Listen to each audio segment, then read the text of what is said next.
Bonjour tout le monde, aujourd'hui un petit cours sur les additions de fractions. Alors dans une fraction, on a un numérateur, c'est le nombre du haut, et un dénominateur, le nombre du bas. Et le but du jeu, c'est d'avoir les mêmes dénominateurs, le même nombre en bas. Et pour ce faire, on a le droit juste à la multiplication.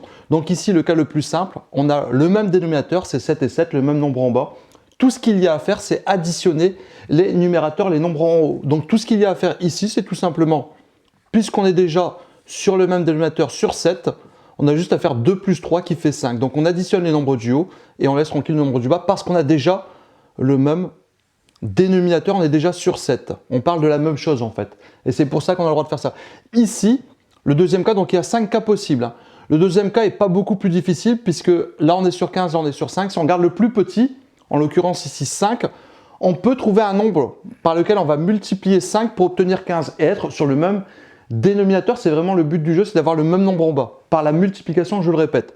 Donc ici, 5, on va bien entendu le multiplier par 3 pour obtenir 15. Si on multiplie en bas, on multiplie aussi en haut. On multiplie le dénominateur et le numérateur toujours par le même nombre. Et ça fonctionne, la fraction reste complètement identique. Donc ici, grâce à cette manipulation, grâce à cette multiplication, 7 sur 15 va rester 7 sur 15, ça, il n'y a pas de souci. Par contre, la deuxième fraction, qui est donc identique, mais va être transformée en 6 sur 15, et là, ce qu'il y a de génial, c'est qu'elles sont toutes les deux sur 15, et donc, on revient au tout premier cas, le cas le plus simple, on a juste à additionner les numérateurs, les nombres du haut, et à laisser tranquille le dénominateur, puisqu'il est identique, je le répète. Donc, petit b, vous l'aurez compris ici, on est dans le tout premier cas, en fait, tout simplement. 7 plus 6, ça fait 13, et on est tous les deux sur 15, nickel, parfait. Voilà, ça c'est le deuxième cas possible. Troisième cas qui peut sembler de prime abord compliqué, mais en fait qui est potentiellement le plus simple, c'est on n'a pas de dénominateur. Donc en fait, lorsqu'on achète un gâteau ou une pizza, lorsqu'elle n'est pas coupée, faites attention, elle n'est pas coupée en 0 comme vous auriez peut-être pu le dire ou le penser, d'accord? Elle est coupée lorsqu'on achète un gâteau, il est coupé en 1 de base, il n'est pas coupé, donc pas coupé, ça correspond à couper en 1. Et là, on est dans ce cas-ci, c'est-à-dire on prend le plus petit des dénominateurs, en l'occurrence 1, et par combien on multiplie 1 pour obtenir 13? Hyper facile, je vais le faire en rouge, par tout simplement 13. Si on multiplie en bas, vous l'aurez compris, on multiplie aussi en haut par 13. Et donc voilà, c'est égal. Une fraction identique de 1 sur 1, c'est 13 sur 13. Bon, rien d'étonnant, hein.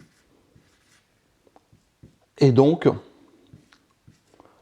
on obtient cette addition de fractions. On est dans le tout premier cas, c'est-à-dire dénominateur identique, nombre du bas identique. Tout ce qu'il y a à faire, c'est additionner les numérateurs et les nombres du haut. Et donc 13 plus 5, ça fait 18 sur 13. Donc vraiment cas très facile.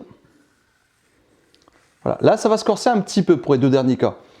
Ici, dans le cas D et E, on n'a pas le même dénominateur, vous pouvez le voir, 5 et 13.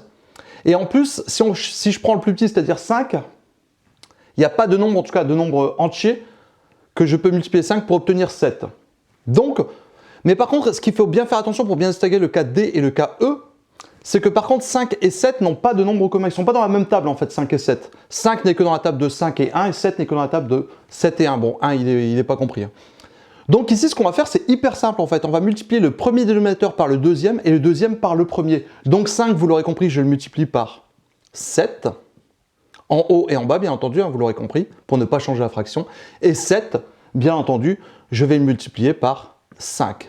En haut et en bas. Voilà. Donc le but, bien entendu, d'obtenir le même dénominateur. Ici, 2 fois 7, 14. 5 fois 7, 35. Plus 15, 3 fois 5, 15, sur 7 fois 5, 35. Ici, on est encore une fois au même dénominateur, et donc là, on retourne dans le tout premier cas, c'est-à-dire l'addition de fractions qui ont le même dénominateur. Tout ce qu'il y a à faire, c'est additionner les numérateurs, les nombres du haut, je le répète.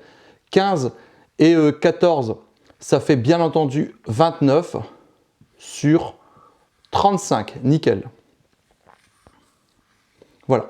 Et pour finir, le dernier cas qui peut sembler de prime abord semblable au cas D, c'est-à-dire qu'on a deux fractions et c'est pas le même dénominateur et on ne peut pas multiplier 10 par un nombre entier parce que sinon on pourrait le multiplier par 1,5, vous allez me dire mais on va éviter, sinon c'est une écriture fractionnaire, c'est pas tout à fait des fractions, bref, on évite de multiplier par des nombres décimaux, des nombres à virgule.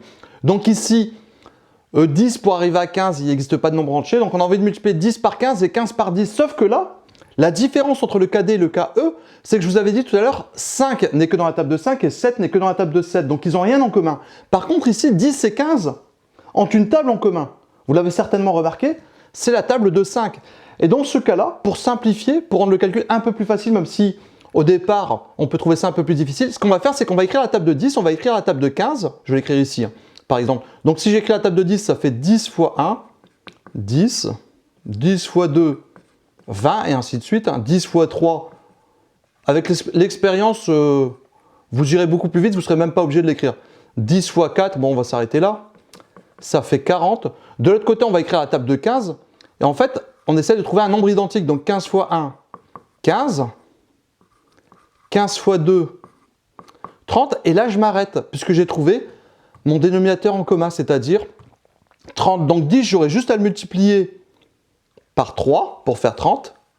Et 15, j'aurais juste à le multiplier par 2 pour faire 30. Et puisqu'ils vont tous les deux faire 30, eh bien, on est au même dénominateur. Donc ici, on vient de dire 10 fois 3 pour faire 30. Bien entendu, si je fais x3 en bas, je fais x3 en haut. Et 15, on a dit qu'on allait faire x2 pour faire 30 aussi. Donc on sera bien au même dénominateur. Et donc ici, E égale, après multiplication, 7 fois 3, 21. 10 fois 3, 30. 11 fois 2, 22 sur 30. On est bien sur 30 au même dénominateur. Alors vous allez me dire pourquoi on a fait ça, pourquoi c'est différent. Je le répète parce que si 5 et 7, comme j'aime bien le dire, ne sont pas poteaux, en fait, ne sont pas amis, ils n'ont rien en commun 5 et 7. Alors que 10 et 15 avaient quelque chose en commun à la table de 5. Et pourquoi on fait ça plutôt que de faire 10 fois 15 et 15 fois 10? Parce que ça va rendre les nombres plus grands. Et ensuite, il faudra simplifier la fraction. Alors que là, on trouve, entre guillemets, bon, vous le verrez certainement plus tard, mais le PPCM, le plus petit commun multiple. Donc ici, 10 fois 3, 30. Vous voyez que 30, c'est plus bas que 150. Et d'ailleurs, si on avait fait par 150, on aurait dû simplifier ensuite. Bref, ici, donc, on a fini, vous l'aurez compris. Les deux dénominateurs sont sur 30, donc ce sera sur 30. Et les numérateurs, 21 plus 22, ça fait bien entendu 43.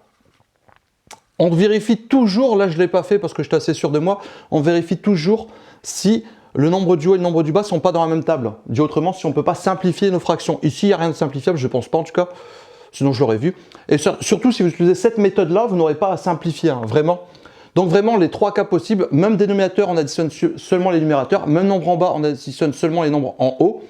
Ensuite, le plus petit, on peut le multiplier pour obtenir le plus grand, on va directement ici.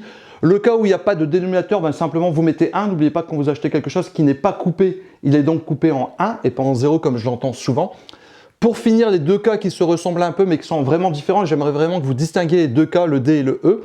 Ici, 5 et 7 ne sont pas poteaux, c'est-à-dire que 5 et 7 n'ont pas de table en commun, alors que 10 et 15 ont la table de 5 en commun. C'est pour ça que dans un cas, j'écris leur table et je cherche le même nombre, en l'occurrence ici 30, en multipliant 10 par 3 et 15 par 2, alors qu'ici, je peux multiplier directement le premier par le deuxième et le deuxième par le premier. Voilà pour ce qui concerne les additions de fractions. Ben voilà, c'est tout. Tchuss!